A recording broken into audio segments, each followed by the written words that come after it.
Welcome to the Imperium Forex daily video. Before we begin, it should be noted that any advice is of a general nature only and that your personal circumstances have not been taken into consideration. Hello everyone, my name is Rob Clayton and thank you very much for joining me.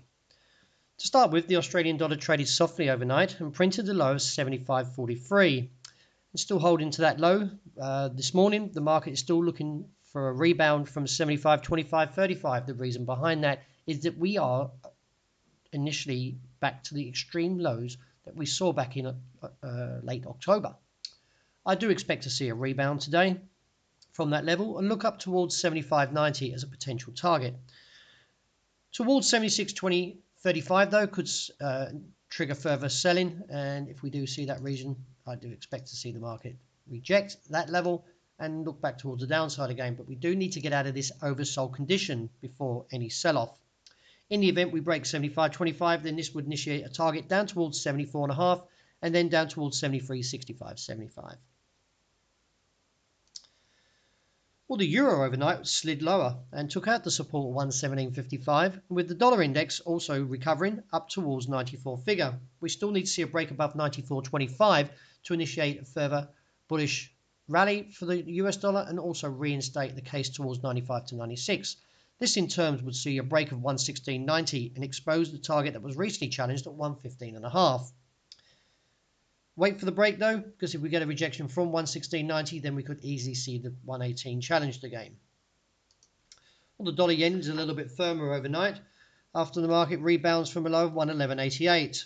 With the support seen there at 111.90, could see further gains today, but we do need to break above 112.90 figure. Now do be on your guard a little bit though if you're trading from the long side, because we need to see the dollar index break before getting bullish for dollar yen. If we fail to get that, then we could see a rejection from this level 112.90 and look back towards the downside. A break beneath 111.60 would give further implications to a 109 target, so do be cautious there. The outlook for pound is still nudging slightly higher over the last few days and now looks back towards the top side of the range at 132.95.05.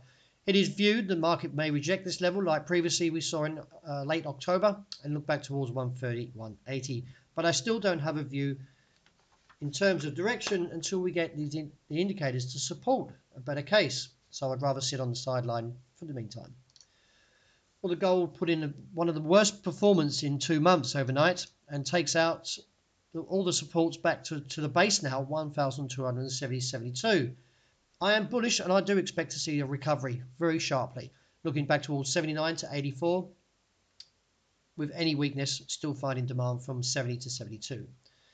The silver case is holding respectively above that $16.80 level after rejecting the previous times over the past couple of weeks, so I do expect to see that level hold and look back towards the $17.1520 target. I'm still bearish on oil and I still expect to see the market fail towards $58 a barrel and look back towards the support that comes in at 55.5 and reassess from there. So that wraps up for today.